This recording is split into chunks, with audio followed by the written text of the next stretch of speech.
soberanía alimentaria, en torno a lo que comemos, en torno a cómo lo comemos y cómo llega hasta nuestras mesas y proponer alternativas, soluciones dinámicas en torno a la soberanía alimentaria y a una economía solidaria y transformadora, ¿no?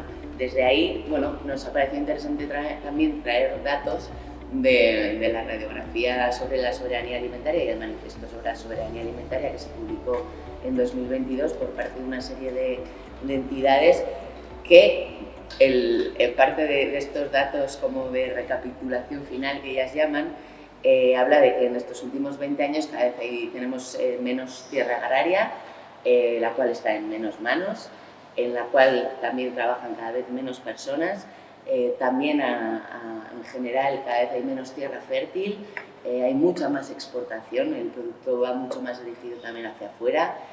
El 75% de lo que se cultiva en Navarra es forraje, del cual se calcula que alrededor del 65% del mismo va dirigido a la alimentación animal. Se calcula que alrededor de un 25% de la tierra cultivada, solo el 25% va dirigido directamente al consumo humano y bueno, que datos como que en 2019 la mitad del maíz que se cultivaba en Navarra era transgénico, ¿no? Pero ¿cuáles son estas dificultades a las que se enfrenta un agricultor medio en Navarra, sobre todo, ante todo esto, ¿no? ¿Qué grandes problemas hay en el sector primario de Navarra? Es muy complicado hacer que un agricultor y ganadero convencional hoy cambie su modelo, ¿no? Su modelo porque nos están incentivando, como decía antes, tanto desde la universidad, las escuelas agrarias, desde el propio INTIA, nos están diciendo que tenemos que producir, que hay que producir, que hay que producir, que hay mucha gente para comer, muchos animales para comer y que hay que producir. Y evidentemente eso va por el lado contrario de lo que es la sostenibilidad y de lo que es un poco pues, el ahorro del agua o la eficiencia del agua, la eficiencia de los recursos, ¿no? Está claro que una tierra para que produzca tiene que estar fértil. Eso significa que no se le puede hacer a un suelo producir año sí, año también, por mucho que tengamos los medios para hacerle producir. Y con la ganadería pasa algo parecido, ¿no? En la ganadería nos están diciendo que hay que meter más ganado, hay que concentrar más el ganado y eso también requiere de unos recursos que empezamos a ponerlos en duda hoy, ¿no?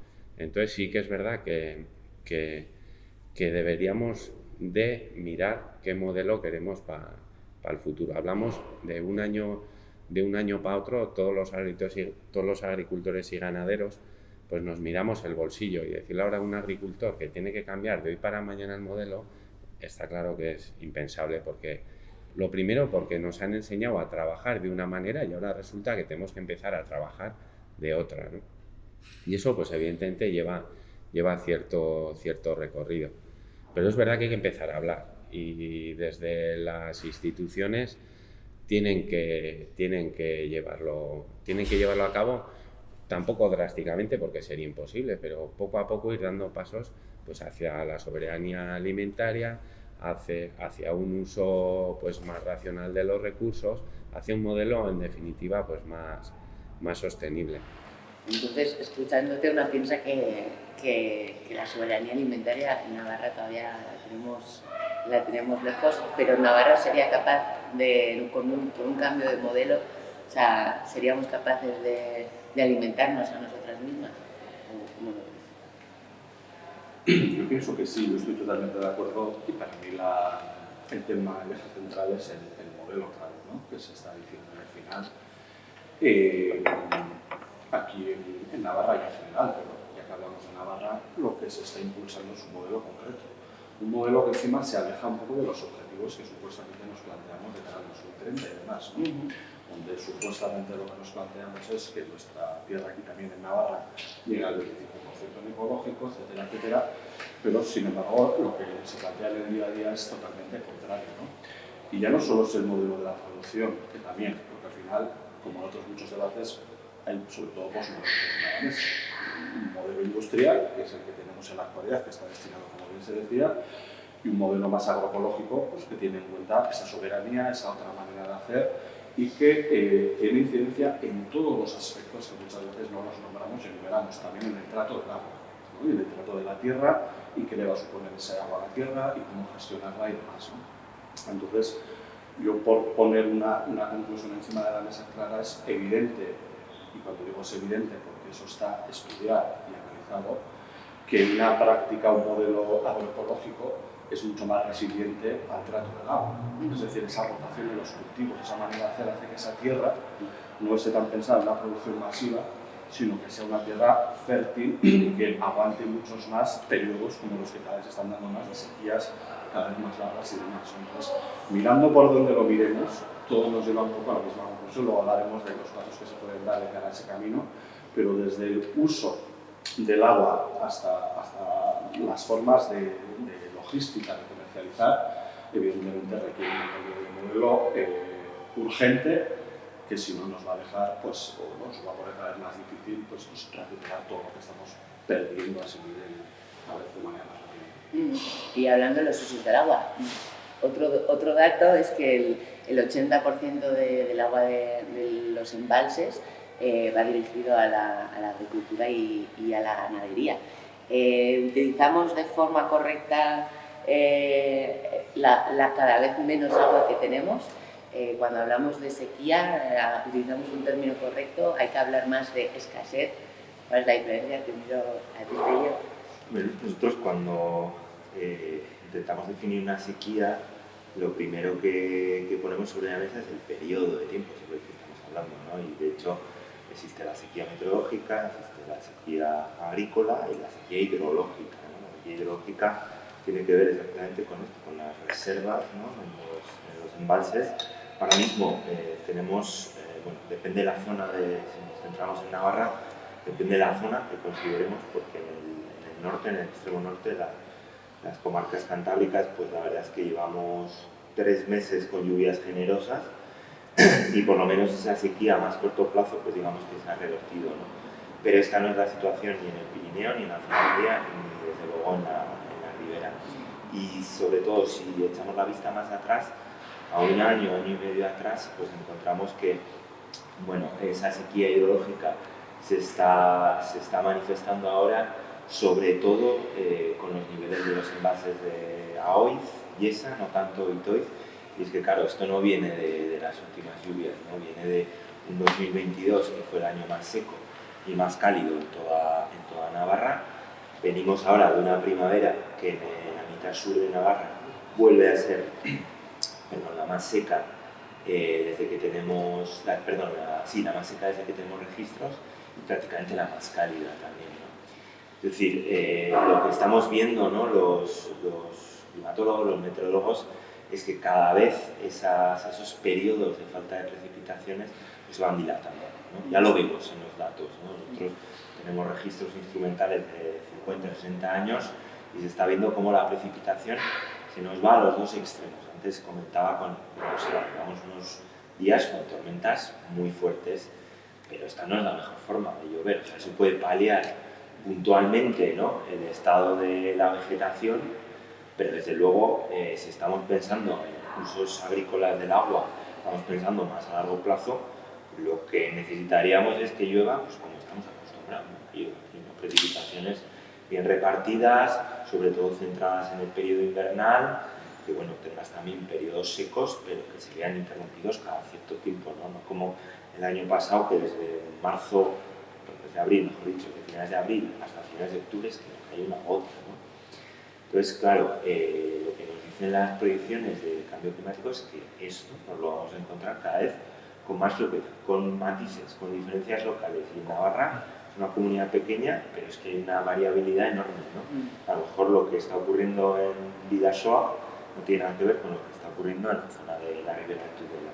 Bueno, pues ahí habrá que hacer estudios a nivel regional, pero las tendencias a largo plazo y a gran escala, y desde luego sobre todo en la zona mediterránea, en Navarra pues tenemos buena parte de la comunidad, desde luego toda la mitad sur, dentro de esta unidad geográfica o de clima, pues las tendencias son claras. Entonces, este debate del uso del agua debería estar ahora que vamos a venimos de elecciones y vamos a otras elecciones, debería estar situado, pienso yo, entre uno de los 3 temas más urgentes de abordar y con las perspectivas pues, bueno, que aunen pues, lo que hemos comentado, lo han comentado los compañeros, ¿no?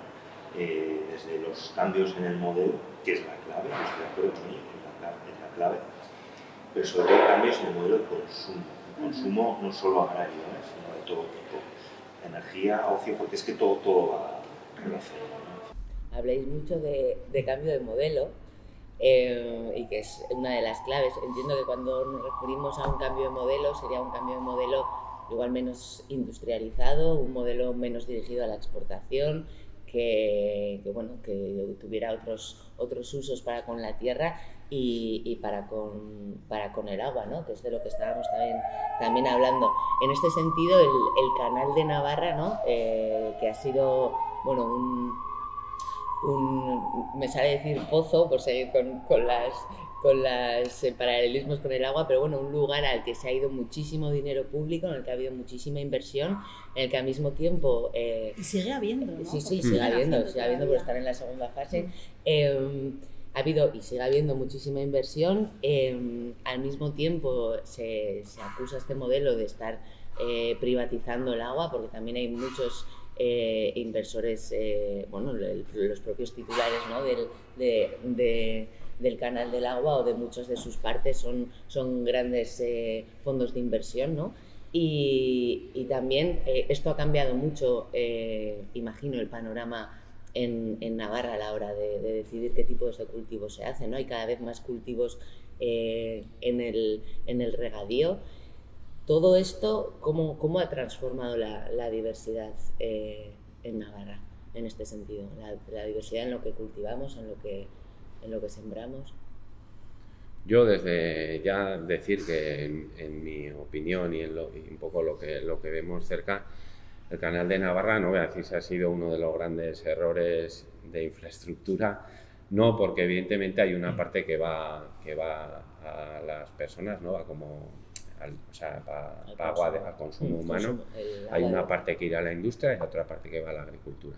Pero sí que es verdad que dentro de todo de esta mega infraestructura, que evidentemente no se ha pagado porque está hecha con peaje en la sombra y nos quedaron como unos 15 años, y ahí sí que nosotros, el sector agrario y ganadero, ahí sí que lo notamos directamente, porque esa parte de peaje en la sombra se está pagando no con el dinero de Hacienda, sino con el presupuesto de la agricultura y la ganadería. Y ahora que, pues a todos los que han metido nuevos regadíos, donde hay nuevo regadío, pues evidentemente les ha cambiado la vida en el sentido de que eran pues o cerealistas o viticultores o olivareros, y de repente pues han hecho pues de su explotación unas campiñas de maíz.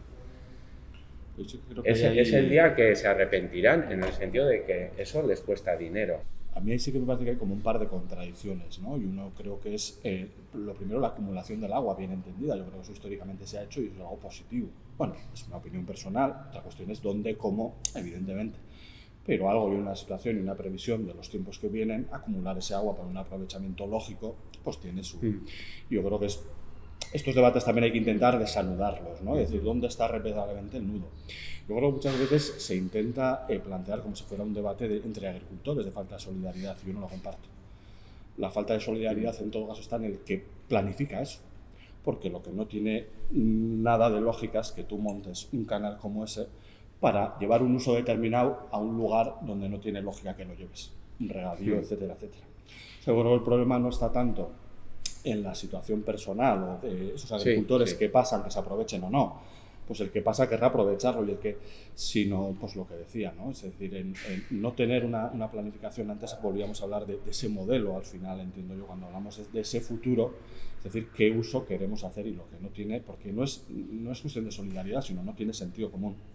No es de sentido común intentar hacer un uso sabiendo que ese uso que se plantea ahí de alguna manera va a alterar totalmente por la propia singularidad de esas tierras en este caso, ¿no?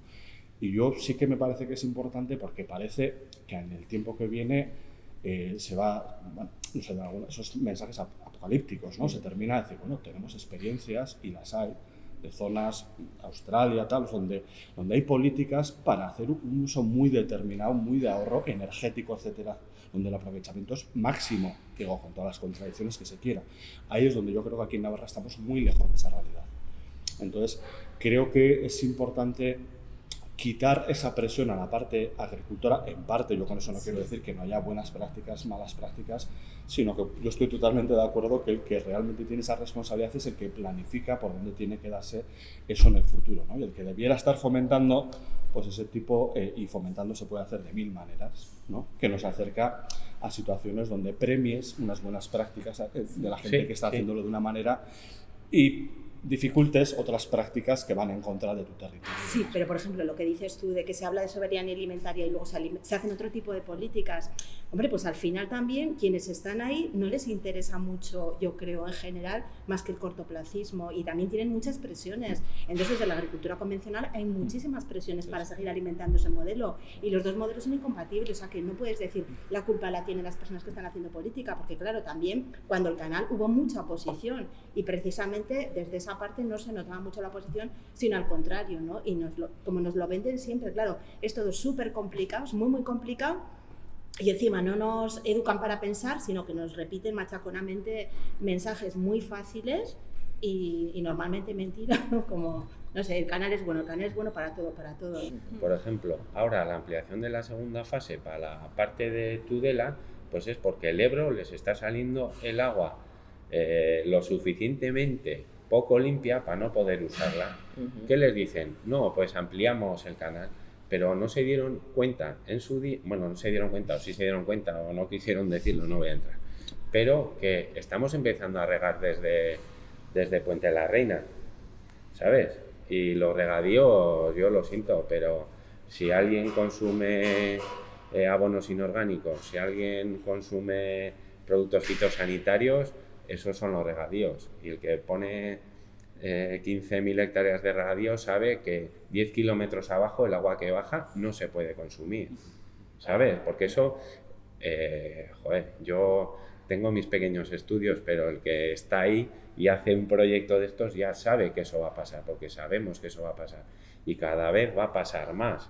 Y cada vez vamos a ir llevando el problema a nuestros vecinos de más abajo, porque luego el Ebro sale de Navarra. Entonces, claro, al final, ¿qué ocurre? Pues entonces hay que tener agua limpia. ¿Qué hay que hacer?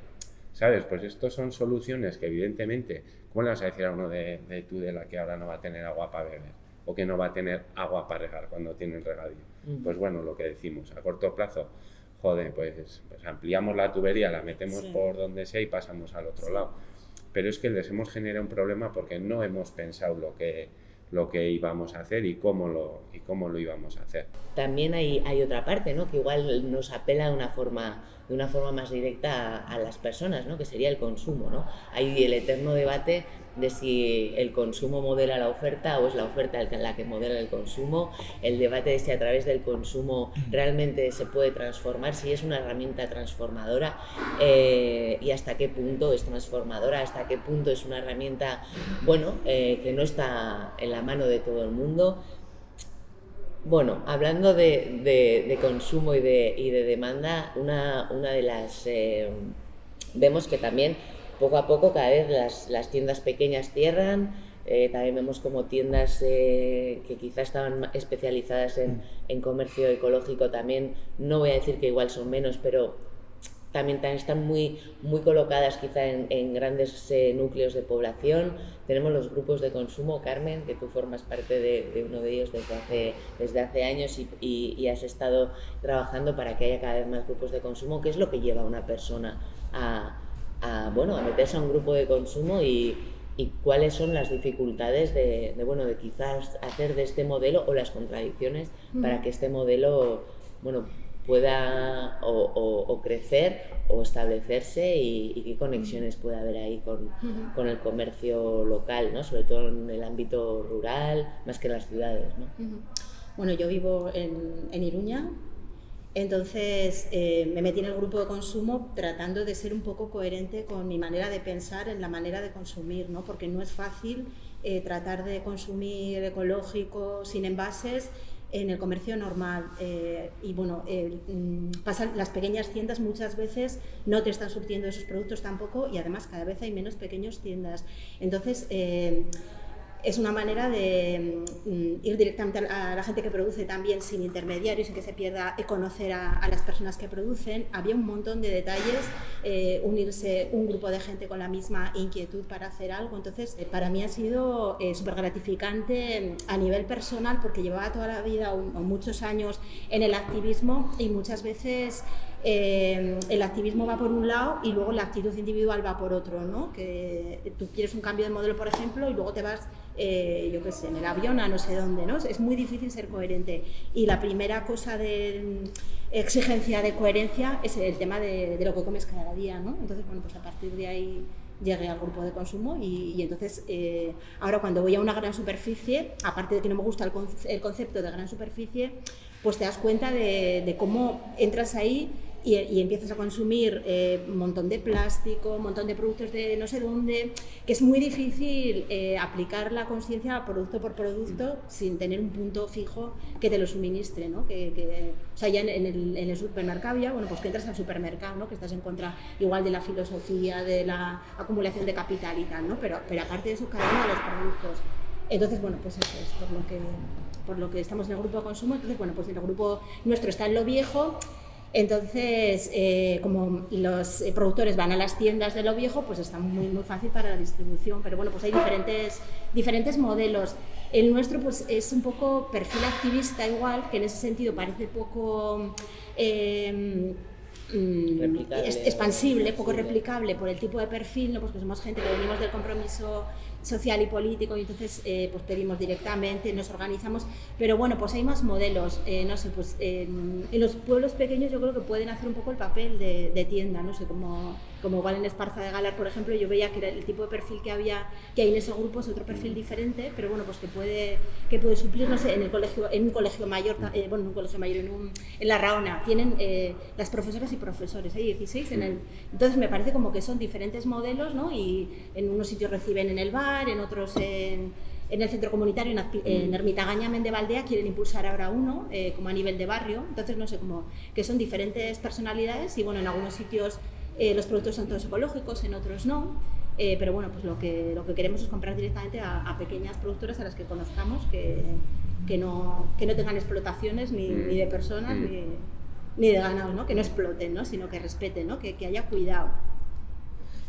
Ahora sí que es verdad que se nos ha abierto mucho el espacio donde vender, ¿no? Y es verdad que ahí sí que hoy se encuentra mucha más facilidad. Está Ecoalde también, que no estaba, ¿no? Al final se van abriendo, yo qué sé, se van abriendo espacios diferentes, ¿no? O sea, lo que dices, pues todos no son iguales, pero bueno, todos hacen su función que a nosotros como productores pues nos facilita. Nos facilita sobre todo la venta, ¿no? También a nosotros nos interesa lo que has dicho antes, que haya tiendas de barrio. O sea, a nosotros nos hace mucho bien la tienda de barrio, porque la gente se tiene que seguir acostumbrando y mucho más a comprar en la tienda de barrio, porque a nosotros también nos cuesta muy poco entrar en la tienda de barrio con nuestros productos. Antes hablábamos constantemente la idea de la soberanía alimentaria, ¿no? Y qué debería pasar o qué podemos aportar para... Yo creo que está la dimensión institucional, que antes hemos ido comentando, pero yo creo que estamos otros sectores, actores, actrices, que también tenemos que acompañar. Y yo creo que hay elementos centrales como relocalizar los sistemas alimentarios, que suena un nombre como muy raro, pero al final es cómo se hace esto.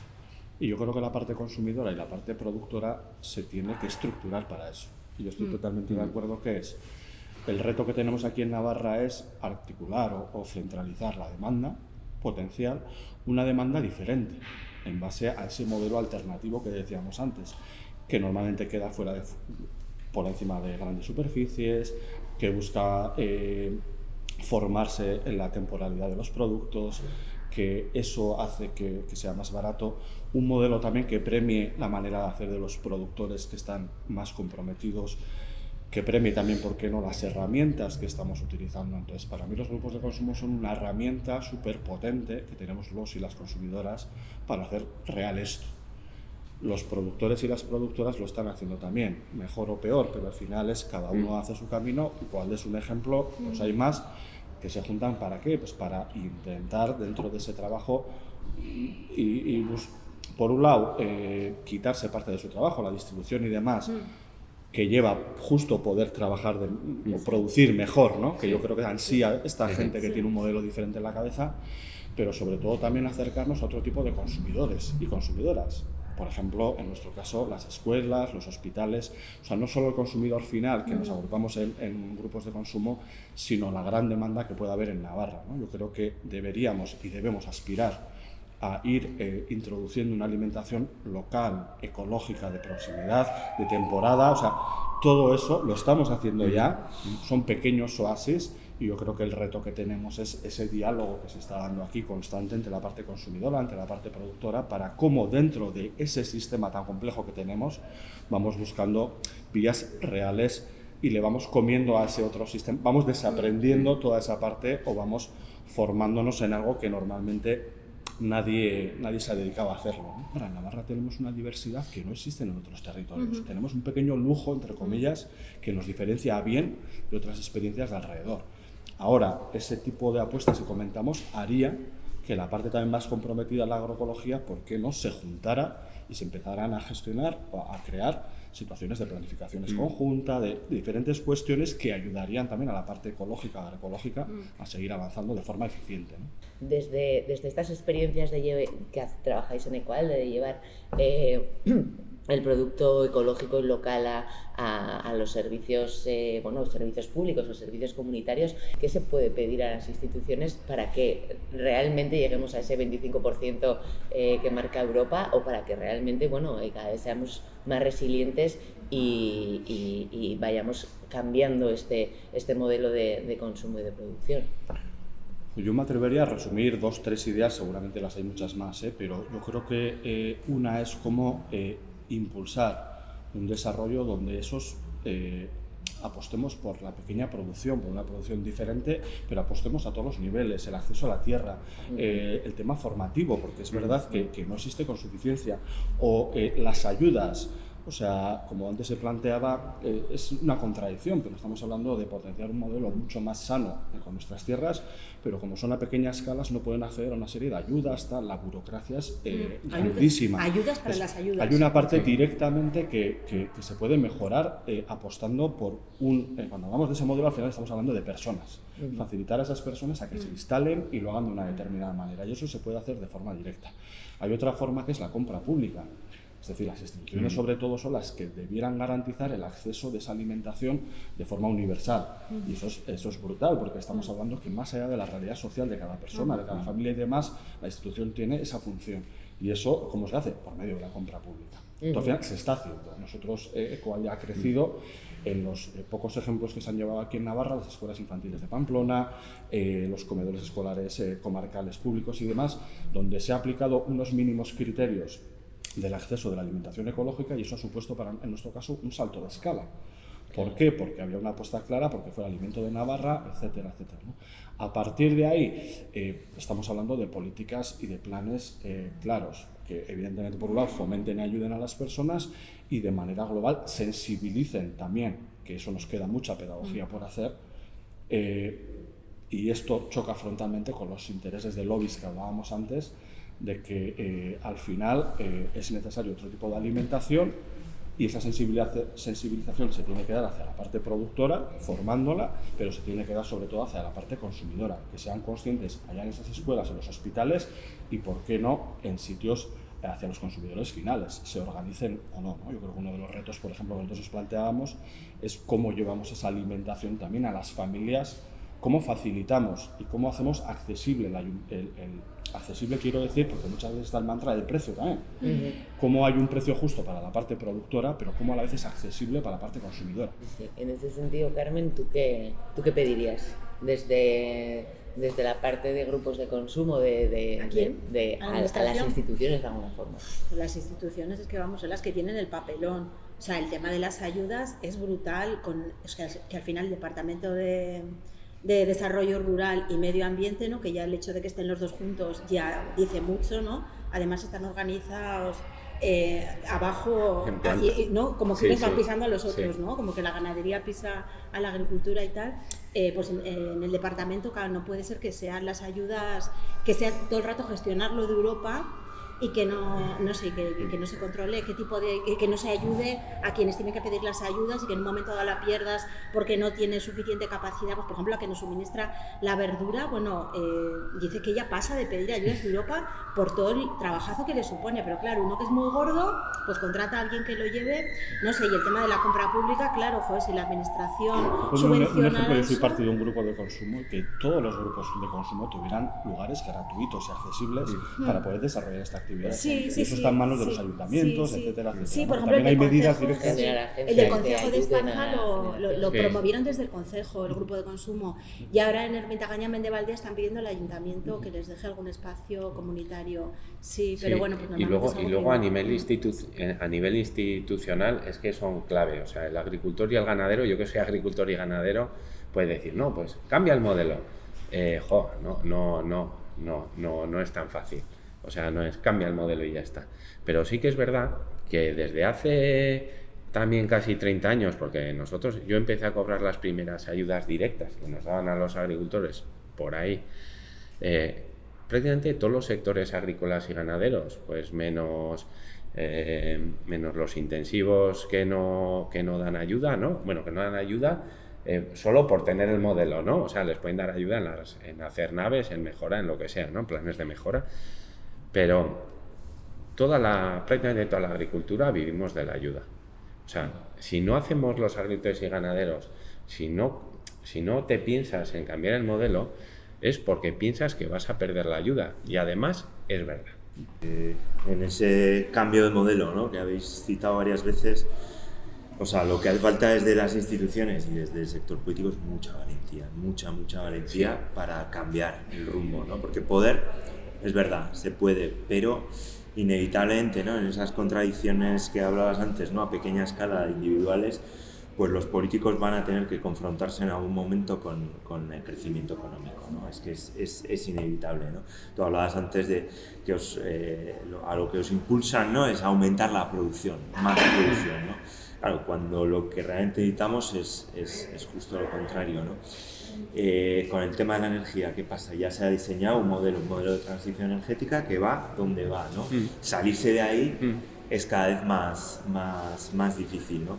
Yo sí que creo que, bueno, lo que se podría fomentar de algún modo, ¿no?, es que este nuevo modelo, ¿no?, al que estamos haciendo referencia, pues bueno, tiene una huella hídrica mucho menor, tiene una huella de carbono mucho menor, es decir, está contribuyendo de forma clara a estrategias de mitigación al cambio climático, pero también a adaptación, ¿no? Antes comentabas tú, ¿no?, que el modelo agroecológico es mucho más resiliente. Y esto que has dicho, creo que no nos damos cuenta de lo importante que es, ¿no? Porque en realidad, si tú tienes un modelo que puede ser, digamos, o puede mostrar una mayor adaptación a lo que nos va a venir, ese es el modelo por el que tienes que apostar. Habría que decir que también se están haciendo cosas, ¿no? Romper un poco una lanza en favor de... Antes has citado a Intia, por ejemplo, a mí me toca trabajar mucho con ellos y bueno, pues por ejemplo el tema de variedades mejor adaptadas, ¿no?, a un clima que nos va a ir llegando, ¿no?, en las próximas décadas, eso lo están empezando a abordar de una forma, creo yo, además muy inteligente, con mucha prospección hacia el futuro, ¿no? Esto es importante. Antes comentabas tú, ¿no?, que, joder, estáis cambiando, ¿no?, los cultivos que sembráis, porque lo estáis viendo ya, ¿no?, que antes cosas que no se hacían antes se empiezan a hacer ahora, pero es que los cambios que vamos a ver en el clima solo estamos viendo la punta del iceberg. O sea, van a venir cambios mucho mayores, ¿no? Tratar de anticiparse a eso, ¿no?, pues eso, a través de cambios en las variedades de cultivo, etcétera, eso me parece fundamental y me parece que tendría que tener muchísimo más peso, porque, joder, el año pasado lo hemos visto, ¿no?, con las temperaturas que hubo en mayo, en junio, hubo muchos cultivos que su rendimiento bajó, no de todos, ¿no?, porque depende de cuándo hiciera calor, cuándo dejara de llover más, pues claro, les afectó más a unos o a otros, ¿no? Entonces se está empezando a ver las orejas a ese lobo, ¿no? Y bueno, eso es uno de los temas, ¿no?, en los que se tiene que avanzar, el tratar de hacer políticas coherentes con los nuevos escenarios climáticos, ¿no? En algunas cosas se conseguirá, en otras me temo que será muy difícil. Yo quiero volver a citar el tema de la energía. O sea, se nos sigue vendiendo un modelo energético, ¿no?, que parece, ¿no?, que vamos a seguir o poder seguir haciendo las mismas cosas con nuevas fuentes de energía, y eso no va a ser así. O sea, las cuentas no salen, ¿no? Entonces, para mí es fundamental que los políticos, o sea, muchos lo saben, ¿no?, pero otros deberían formarse mucho más en esto y ser honestos, o sea, no mentir a la población. La única solución es reducir. Y entonces, claro, entiendo que para un político es muy difícil vender esta idea, pero verdaderamente es lo último que... O sea, va a llegar un momento donde va a ser lo único que nos quede, ¿no? Carmen. Nada, yo lo que quiero decir es que leí una vez en un libro, me pareció brutal, que en el fondo todo el mundo pensamos que es más fácil que se acabe el mundo que se acabe el capitalismo. ¿Qué me decís? O sea, es que es...